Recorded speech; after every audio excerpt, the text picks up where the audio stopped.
All right, so cool. Let's talk about it. Let's talk about what is a TN. Just so everyone's aware, TNs are one of my favorite visa categories. I know I say that a lot whenever we're talking about H2A, H2B, TN, or H2A and H2B. TN also falls into that wonderful category. One reason that I really love TNs is that there's no numerical cap. So with the H2B visa, for example, there is the numerical cap of 66,000. There's no numerical cap for TNs, which is great. There's a lot of other good things about TNs that I'm going to go through. Might not even be on the slides here, but I'll go through some of those other things. But the TN visa was created by NAFTA. It was carried over to the USMCA, and it's specifically for citizens of the United States, Canada, and Mexico to enter into the United States to engage in business level activities at a professional level. So they are now. It's important to know that to be eligible for TNs, the beneficiary does have to be a citizen of Canada or Mexico.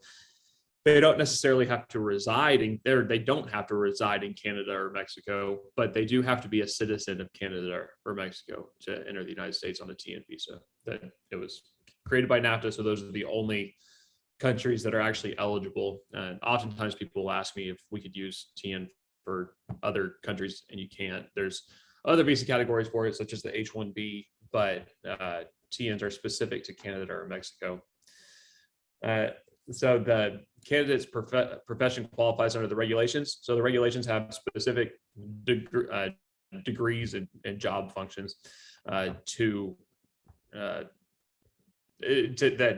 the workers can come in under. So for example, if you are a livestock producer, there's an animal breeder category where you can bring in folks with veterinary degrees, biology degrees, sort of like that, to be under the animal breeder category.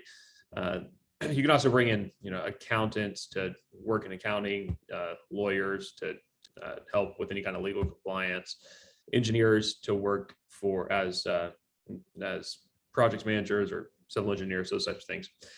TN jobs can be full or part-time. This question comes up every now and again.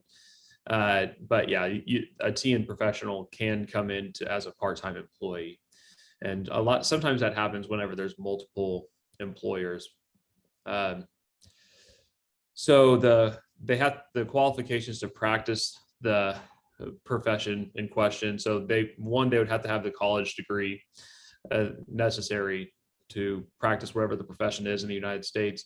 But they would also need the appropriate licensing if that licensing is required. So for example, with RNs, registered nurses are a qualified profession under the TN regulations, but to get in, they would also need to be able to demonstrate their English competency as well as get their nursing license here in the United States with the applicable state, if their job actually requires that. Sometimes there's certain positions that don't actually require that they have the license, such as sometimes home healthcare.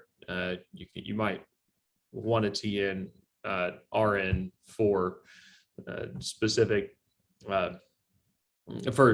job functions, but technically the RN license isn't actually required for the position. So it's important to know if the actual profession or the position requires a license, and that's one thing that you would need to demonstrate on your application.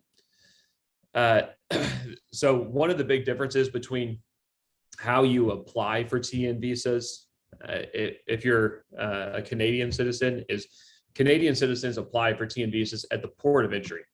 It's crazy easy and efficient way to do it for Canadian citizens. For Mexican citizens, they actually need to go to the U.S. Embassy, and then they get processed at the embassy. So it's a little bit different application process if you're a Canadian citizen or a Mexican citizen, but it's still a pretty straightforward application process.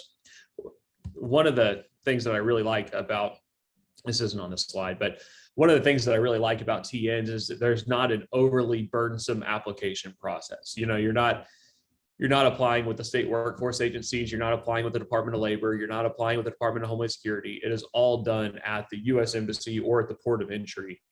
And so generally the hardest part of the TN application is just drafting the application, or if you are recruiting internationally or if we're helping you recruit internationally, finding the right person for the position is usually the time that actually consumes more time than the actual application process, which is great. It helps you predict whenever the worker would arrive a lot easier because it takes out some of the governmental barriers. So it's great.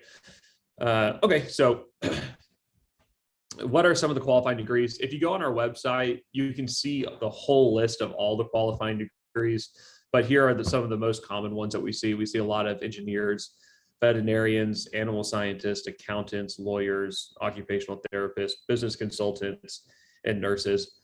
With the business consultant or management consultant category, it doesn't necessarily require a degree. It requires a degree or experience. So that's a kind of an interesting category, but the embassy in particular holds that application process to a pretty high standard, and they don't really like to approve them. So you gotta have a really good application if you're going to have it as a business or a management consultant, and you're not requiring a degree. So how long can a worker be on a TN visa? This is one that comes up all the time, because for other visa categories, there's a cap. So, for H-2A, every 3 years, they need to be out of the country for at least 90 consecutive days. Same thing with H-2B. H-1B, you can renew for up to 6 years unless there's a pending green card application. With TNs, there's no set duration like that. The initial visa is good for up to 3 years. Sometimes they only give you 1 year for you to then extend with the USCIS, but they're generally good for 3 years. And then you can renew in 3-year increments, and you can continue to renew perpetually. So that's one of the nice things about TNs. So does the U.S. entity that's sponsoring the TN candidate need to be owned by U.S. citizens? The answer is no. The U.S. entities, as long as it's located and legally operating in the United States, it can apply to sponsor TN applicants. So, for example, if you're a livestock producer that's owned by some other country, or by some other owners in some other country, but you have a U.S. operation, you can still petition for TN people. The employer themselves does not need to be a U.S. citizen, and there's nothing that requires you to demonstrate that in the application process. Can you replace striking employees with TN workers? Just like with any immigration, any business-based immigration, you can never replace striking workers with non-immigrant labor. This applies with TNs as well. You're not allowed to do that. It's similar in that you don't want to adversely affect the U.S. workforce with any sort of immigration means. So this kind of just goes to that as well. And that's going to be consistent throughout all immigration law. Okay, this one comes up all the time. Can TN workers bring their families? The answer is yes. TN workers can bring their spouses and their unmarried children under the age of 21. That visa category is called a TD visa, and it's generally good for the same duration that the workers TN visa is good for, and you would extend it at the same time. So you can extend by filing with the USCIS or by going and being reprocessed to the consulate. Generally, I like to extend with the USCIS because it's kind of helps you control the variables a lot more, the travel a lot more, those sorts of things. And you can extend TN people or TD people and TN people at the same time. So it's not too tough. Now, one important thing to note, which comes up basically anytime I talk about TNs and their family is the question comes up, well, can the family members work? And the answer to that is no. The family member can't work unless they have some other separately qualified work authorization. So let's say, for example, you brought up a TN worker, but you also have an H-2A visa program. You could have your TN worker working the whole year, and then let's say you have your seasonal work on your H-2A. You could transfer someone from a TD visa to an H-2A visa and then transfer them back to a TD visa whenever their status is going to expire on the TN or TD visa, because then they would be qualified under a separate work authorization, which would be the H-2A. So that circumstance comes up pretty regularly where they want the family member to be able to work at least some portion of the year. The other thing that comes up quite often is that, and this is actually one of the motivating factors for why people bring in their family into the United States, is a lot of times they want their kids to go to schools in the US.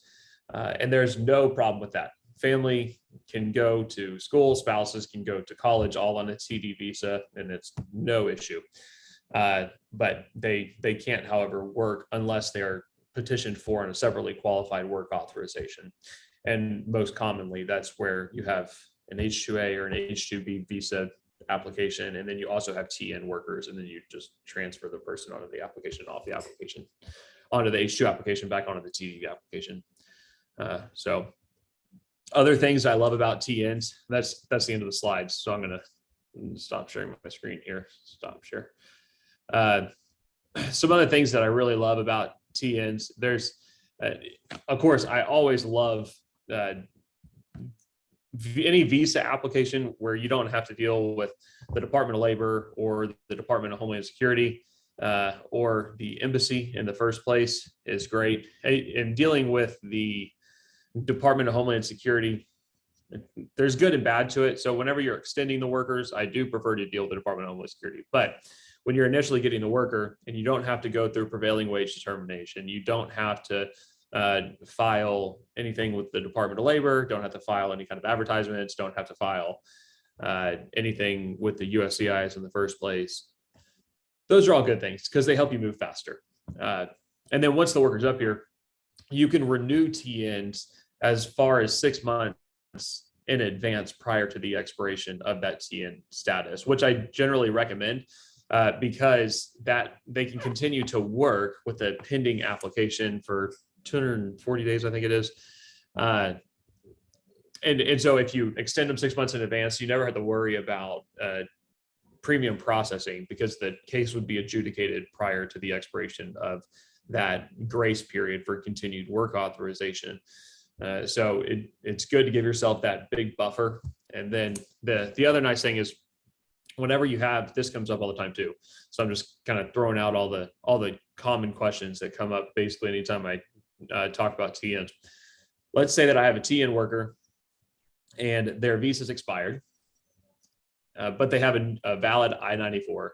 So the I-94 says their work authorization is for the next 3 years, but their visa is expired because we did a USCIS extension, not a consulate, not a new consulate visa. So visa's expired, I-94 is good. The question becomes, well, can they travel with that? And the answer is, yeah, they can travel to Mexico. So if they're a Mexican citizen and they have a TN visa, they can travel back to Mexico and re-enter with what's called automatic visa revalidation. But they can't go to other countries. So it would have to be strictly to Mexico, and then they can come and leave based off of just the valid I-94 in conjunction with the expired visa. And that actually works out pretty well. Okie doke. Well, that was a lot of information about TNs. But let's see if we have any questions. So far, I do not. Oh, thank you. Yeah, no problem. I'm happy to help. But yeah, so if y'all have any questions, just feel free to put them in here. I guess one of the other common questions that comes up are, am I as the employer required to provide housing to TN workers? And you're not. Now, normally it's a lot easier to recruit people if you provide housing in the first place. just because the workers will do the math to determine if the job makes sense for them. But they also, one of the variables that they consider heavily is the cost of housing. And so if you can help them make that cost more predictable by at least having housing arranged for them in the first place, it makes it a lot easier to recruit people, just so you know. But you're not technically required to provide housing, not technically required to provide transportation, not even technically required to pay for the visa fees. That can be done by the TN worker. So this question was, are there wage requirements for TN workers? So technically, no, there's no prevailing wage filing requirement, meaning the government doesn't set the wage rate, you do.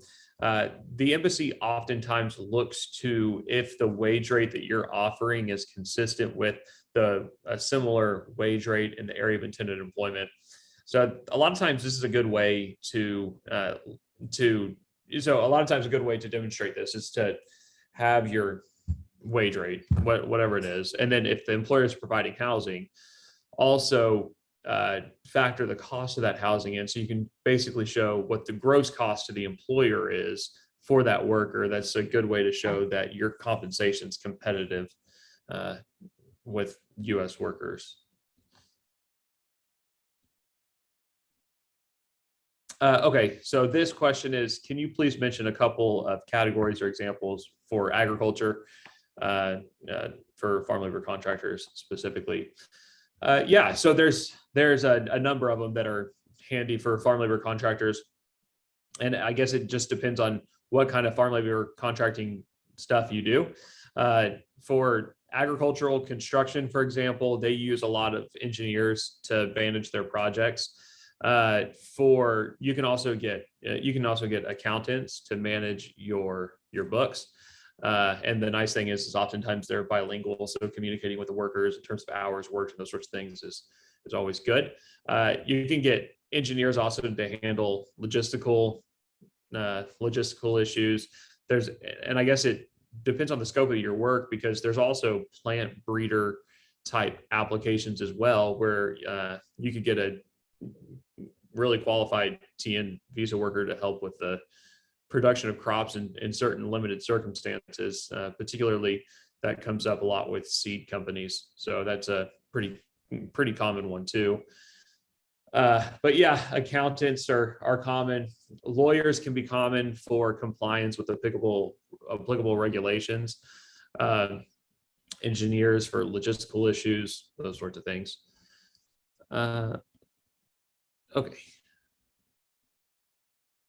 Okay, so this is a great question.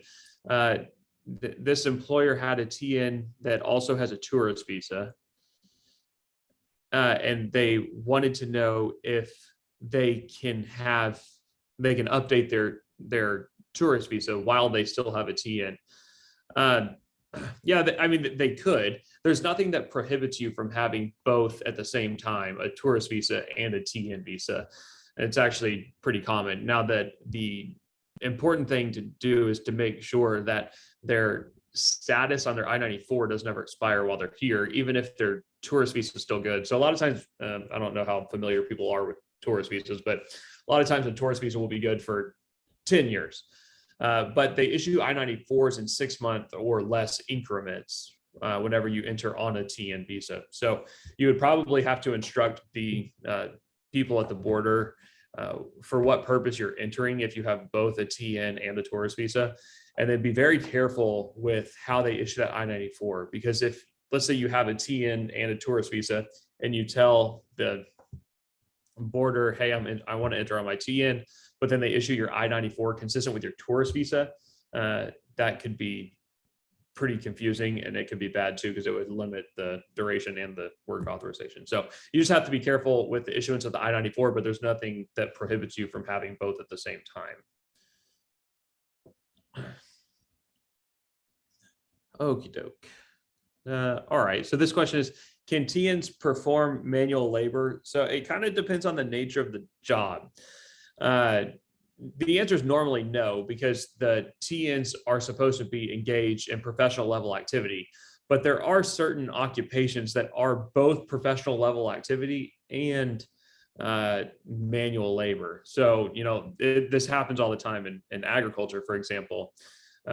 Like veterinarians are a perfect example where the work that they're doing is technical, it's professional in nature, and they have to learn to do it by going to school, being trained on it.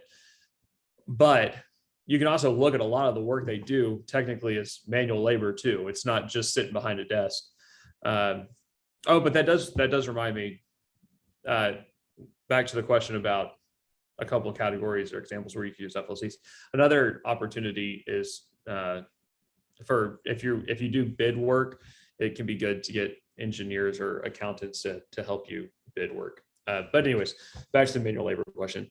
It would have to be work that is normally performed in that occupation. So you couldn't bring, let's say, a civil engineer over here to go and actually perform construction work. But you could bring a civil engineer over here to manage the construction work and bid on the construction work and manage the logistics of construction work, but they shouldn't be performing specific manual labor.